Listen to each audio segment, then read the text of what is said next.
Prince. Prince. Prince. Hello? Prince. Damnation, this boy. Prince, cease your daydreaming. You haven't been listening at all, have you? You're getting a first-hand account of unearthed history, boy. As an exalted guest under my safeguard, it would behoove you to pay attention. I'll just have to start from the beginning, then. Do not make me waste my breath again, my lord.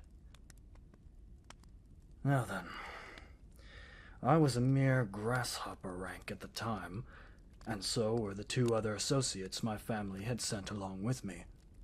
Yes, although we 3 were grasshoppers all, my superiors within the Rubius Enclave had decided to designate me as the head agent. My associates were competent, but lacking sharpness in the right edges. We were to travel to the far north and cross the border into the feral tundras of Hyperborea. Now, I don't know what sort of stories you've been told about Hyperborea, but they're likely all true. Something about the land, I've heard. They say the entire region is a mass grave of primordial warriors from the most ancient ages of humankind, when death was the only god your people knew. Nowadays, the closest thing you'll find to civilization there are circles of bloodthirsty shamans who have cultivated ways to see things that which can't be seen, hear things which can't be heard. Funny mushroom worshippers, my lord, and not the good kind either. I suppose all sorts of interesting little things are attracted to the presence of grave magic. Anywho, our destination was a site of old ruins, crumbled and nameless. A ramshackle parody of an Ordanian castle, supposedly built by savages using fallen stone from across the border. Our task was to retrieve an Ordanian relic that was rumored to hide there. The Sword of 8 Stars. We were told to expect resistance. We were well informed. Just as we crossed the threshold into the battered ramparts, ancient corpses rose from the crypts below. There were scores of them, but they were damn slow. Too slow for us. At the center of all these repurposed skeletons was an upstart necromancer who fancied himself a warlord. He was wielding the Sword of 8 Stars, which he had also repurposed, in order to serve as an arcane focus with which to raise new recruits into his undead army. It wasn't much of an army, truthfully, and not simply due to its squalid numbers, but also to the weakness of each individual unit. Despite his lacking as a necromancer, his martial prowess was something else entirely. Because, and here's where it gets interesting, I found out that the foe was actually an Ordanian traitor, a dissident knight from the death-worshipping order known as the Black Knights. My 2 comrades were cut down before I could learn this truth, however. Their minds could not handle the aura of fear which a Black Knight exudes. A pity. They showed reasonable promise as my lackeys for future endeavors. I could use them by my side right now. I never took to necromancy, though. The idea is nice, but the smell. That isn't worth the capture of any kingdom, no matter how imperial. I slew the Black Knight. It took every last grain of my focus, but my flame outlasted his own. And I mean that literally. I scorched him down to a smoldering heap of black steel. and at the conclusion of it all, I rolled together as much plunder as I could and traveled back to our chapter alone. I was given a promotion to Orb Weaver rank, third of the 9 rungs on the ladder of our Dark Fellowship. In truth, I knew I was to be promoted going into the job, but I was partially insulted that I did not immediately advance further up. Apparently, my triumph at the cost of my fellows was seen as a blunder, instead of all the more reason to be rewarded for surviving. But, my boy, as it turns out, our superiors do not reward our suffering, only our service. Don't you think we share that in common, my prince? My fair little lambling prince. Don't you agree, my boy, that although we are worthy to command great respect, we are passed over for our most incontrollable shortcomings? But the Rubius Enclave has kept me well, as all vampire families should for their dutiful kindred. Today, I stand upon the 8th rung of the ladder, Leo rank, my lord. Quite possibly adjacent in responsibility to a certain knight you may have once known, Prince. But it would be crude to compare our vastly differing familial structures with one another. After all, I chose my family. But, to tell you the truth, my sweet lamb, I long to start my own family someday. Someday very soon, in fact. The board has already been set, and all the little pieces, one by one, each take their place. The very stars themselves are in alignment, and the moon will be at its brightest tonight. Soon, my lord, soon I shall be emancipated from the drab hierarchy of my misguided kindred.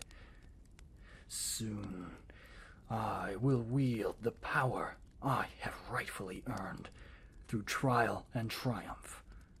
Soon I shall spring from the 9th rung of the ladder, spread my wings, and rise above it entirely.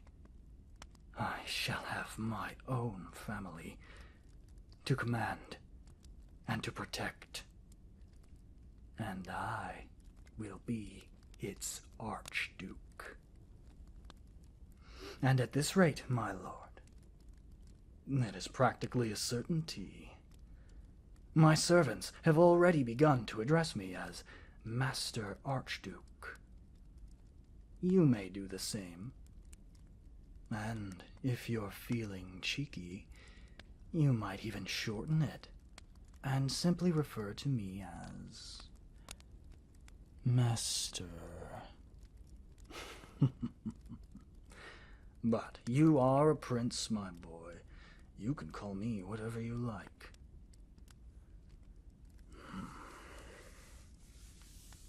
Have I told you how lovely you're looking today, my lord? I hope you have been most comfortable during your stay at my haven.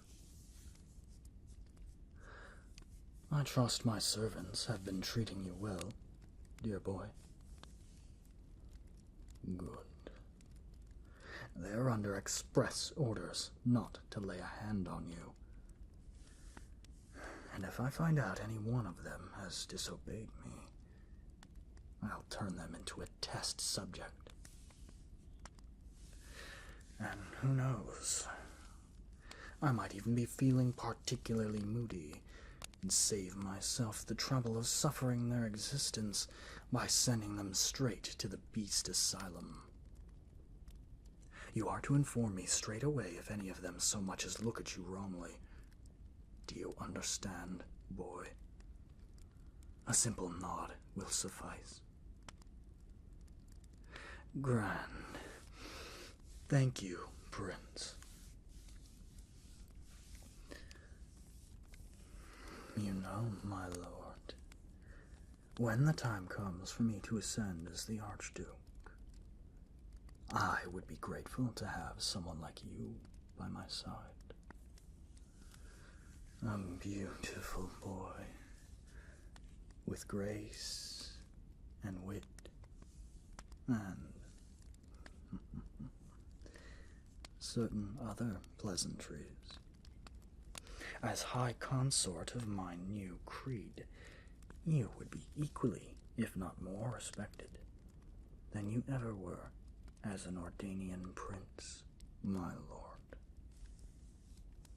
This would be your choice, of course. I know I whisked you away from your ordinary life faster than I could explain, but I will not force you to join my family if you are so unwilling, my dear prince. That would be most discourteous of me. Simply consider the matter for now, my lord. That's all I insist upon. I only need you here a short while longer, and if you so choose, you may then leave my haven and be free to return to your tedious future. Or perhaps you'll turn away from the throne and become an adventurer. Whatever you wish. I won't stop you.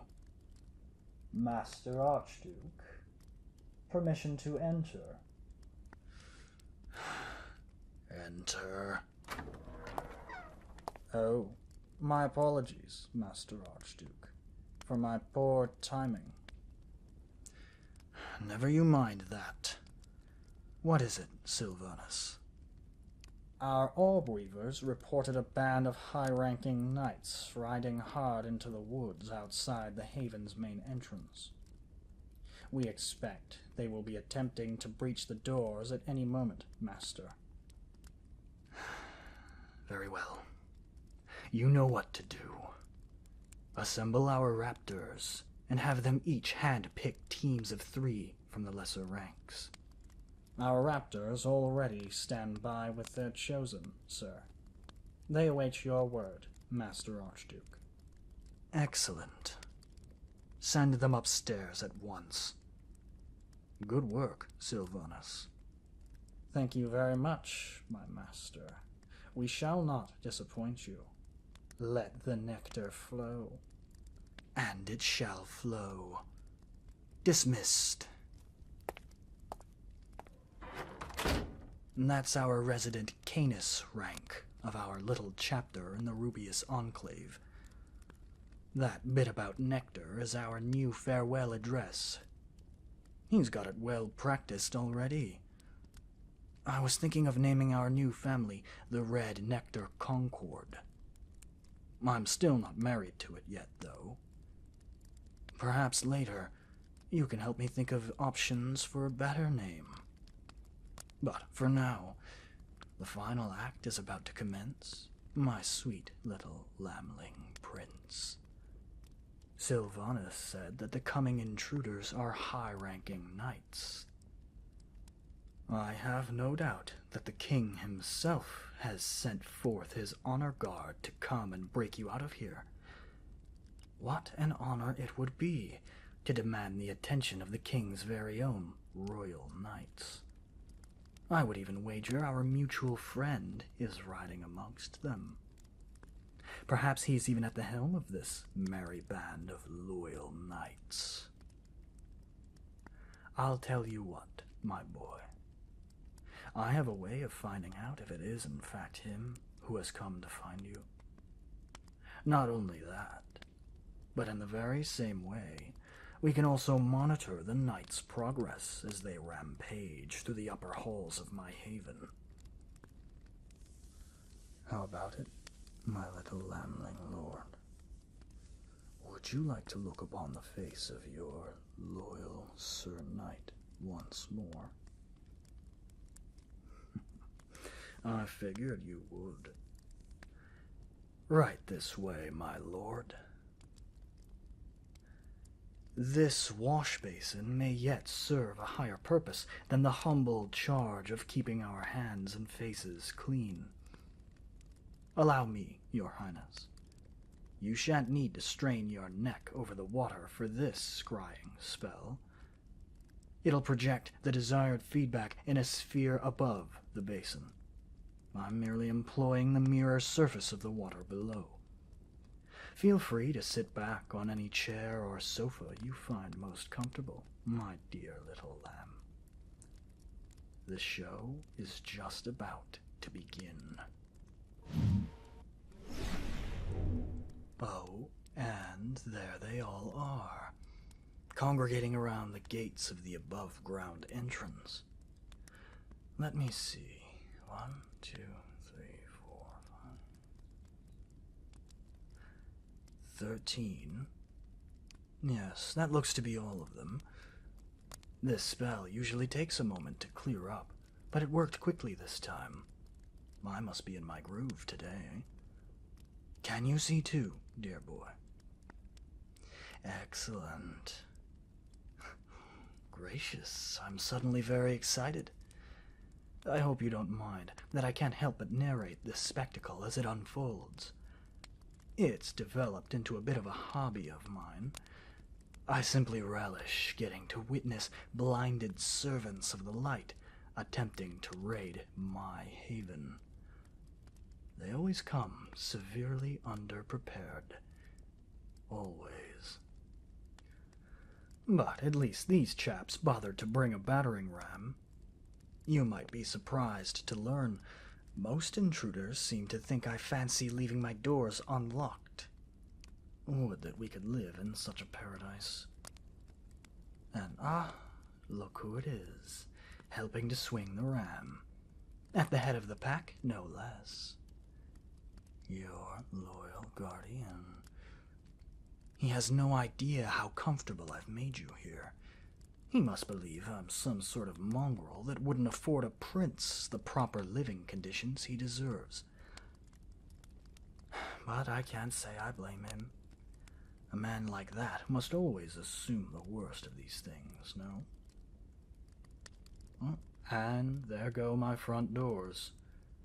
Splintered again. Goodness, the amount of times I've had to have those replaced. Let me tell you, my lord. I stopped counting ages ago. Forward they push, double file. They're coming upon the first trap now. Oh, and there it is. A sneaky little dart barrage from the wall to their left. The forward half of their formation had already cleared range, but their rear guard caught a few hits, it seems. The two in back, in particular. Watch carefully, and off they go for a little nap. They won't be rising again for some time. The tranquilizer serum upon those darts could sleep an adult lion. I wonder how the rest of the party will react. It seems they're leaving behind another 2 knights to tend to the sleepy ones. Not a bad call. Surely they'll make do on their own. The others are advancing forth. Wait. Aha. Finally, one of them casts a light cantrip. Those torches weren't doing them any favors in spotting my traps. Forward. The first fork in the path. Decisions.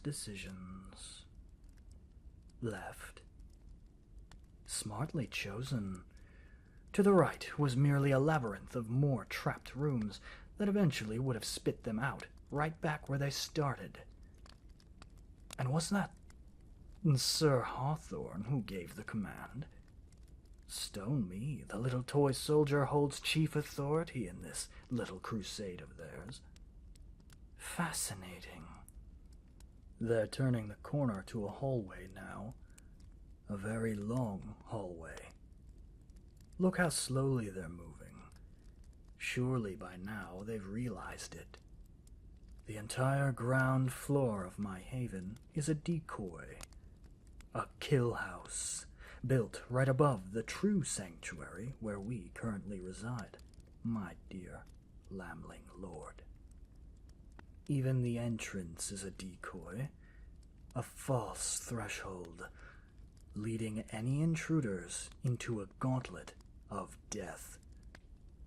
Now they know better than to underestimate me. Finally, they're filing through the archway at the end of the hall. They've just entered the parlor. It's a large, dark room. Many doors, many little nooks and crannies. Perfect for playing hide and seek. And look, my lord.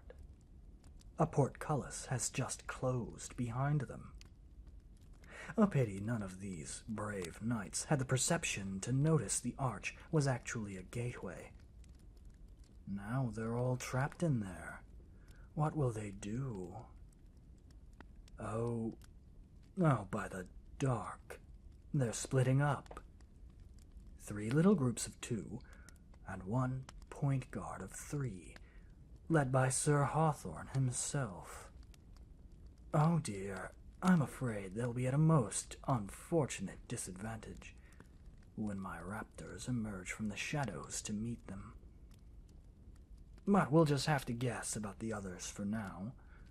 This scrying spell has a limited field of vision, and I'm certain you would prefer we stay focused on your dear Sir Hawthorne, my boy, would you not? Righto, then. Now, Team Hawthorne are advancing straight forward, while all the others are fanning out to param the edge of the darkness. Let's wish them luck, yes, dear Prince? As it stands, I'd say your Sir Hawthorne has a keen intuition. He's leading his men the right way. Ah, they've reached the 3 doors at the back wall. Which one will they choose? Oh, it looks like one of them is using some sort of divine sense. Pitiful. Totally against the spirit of the game. And yes, naturally they choose the door on the right. They've found the stairs, and waste no time descending them. I must admit, I thought such prestigious knights would be more methodical and remain as a unit, clearing my chambers 1 pace at a time.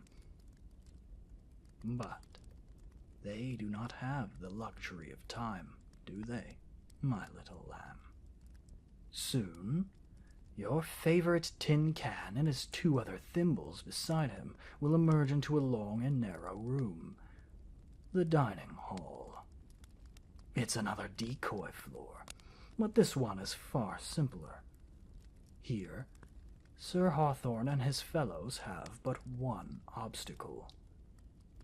It isn't a trick, it isn't a trap. Just my star pupil Sylvanus, gorged to the brim on warrior blood. Look closely, my dear boy. Do you see him? He's just there, at the far end of the great dining table. The knights haven't seen him yet. They're moving cautiously. Oh, what have you got there, Sylvanus? Oh, he's not going to... Oh. Did you see that knife throw? Straight into the little window between the helmet and the chestplate. Hawthorne's dog had no idea what hit him. Simply masterful, my apprentice. Oh, but your friend didn't like that one bit. See how recklessly he charges into the darkness. It seems the fury grants him vision enough. Let's see how Sylvanus reacts. Naturally, he's brought more daggers. Oh, Hawthorne's other dog has thrown a torch into the fray. Nicely done, little pup. Sight for all. The remaining knights move to engage my Sylvanus in melee combat. Did you know, my princeling, that Sylvanus is the only member of our chapter who actually prefers fighting face to face? The irony is that he's also the stealthiest. Even more so than I, it seems. I would not put it past him to assassinate a king by sneaking all the way into his bedchamber and challenging him to single combat. Enough of my rambling, though. The steel clashes. Sylvanus is defending an initial assault. Even though he's fighting 2 royal knights at once, he's still graceful as a dancer. The knights will have to dig deep if they want to catch him off guard. Yes. Oh, my. A sneaking bite into the underarm of the Nameless One. Sylvanus is so talented at targeting weak points in plate mail. He's looking to finish his prey, and Hawthorne deflects him. Nicely done. The Nameless One is left to lick his wound. Hopefully he knows not to pull that dagger himself. My, and already we come to the fated duel. My champion versus yours, my little lord. Hawthorne is keeping Sylvanus at the edge of his longsword. Sylvanus is testing his reach. But Hawthorne won't have it. Marvelous footwork from both of them, I must say. Oh, Hawthorne swinging. Parry? Parry? Oh, there goes the sword. He's not giving up, though. Sylvanus is looming for the kill. He lunges. Hawthorne catches both wrists. They're grappling. Which will prevail? Vampiric strength or himbo strength? Oh my. He's headbutting Sylvanus. Repeatedly. How utterly barbaric. Oh dear, he's still going. Sir Knight, I think the 3rd strike was already one too many. Oh goodness. Well, his zeal is admirable. Not so sure about his temper, though. The fury is quite an insidious poison. It might kill him someday if he's not careful. Well then, we won't be needing this anymore. That's a terrible shame about Sylvanus. He was to be my successor. But he was vanquished with honor. Unlike me, Sylvanus will be recalled as a loyal servant of the Rubius Enclave.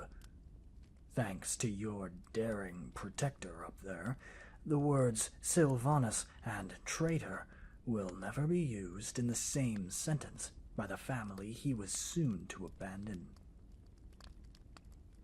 Now then, come here, my boy.